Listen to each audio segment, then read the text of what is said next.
जियऊ न देवे मऊ पतियो न आवेले।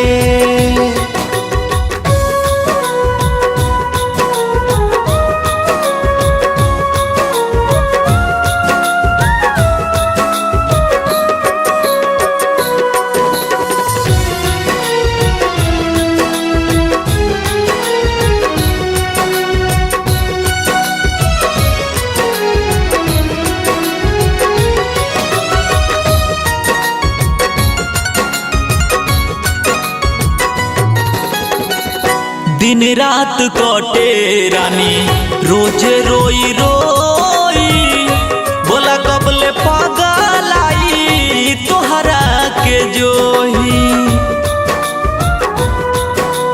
ओ दिन रात कटे रानी रोज रोई रोई, बोला कबले पागल आई तोहरा के जोही।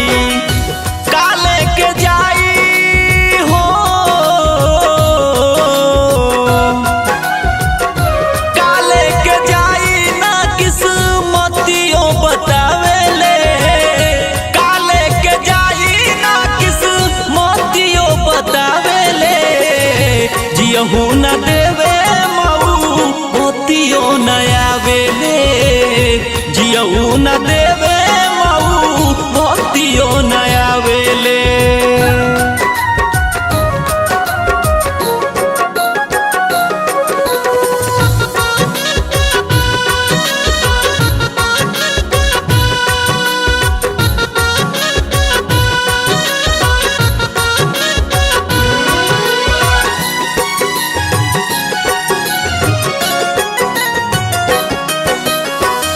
बिना बेदर्दी के ना छोड़लू कसर हो, निदियों के गोली नहीं कहले असर हो।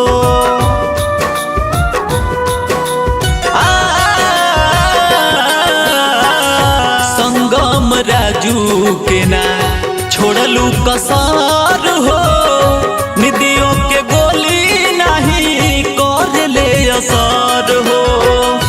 जिंदगी के खेला कैसन हो, जिंदगी के खेला कैसन हमके खिलावेले, जिंदगी के खेला कैसन हमके खिलावेले। जियऊ न देवे मऊ पतियो न आवेले, जियऊ न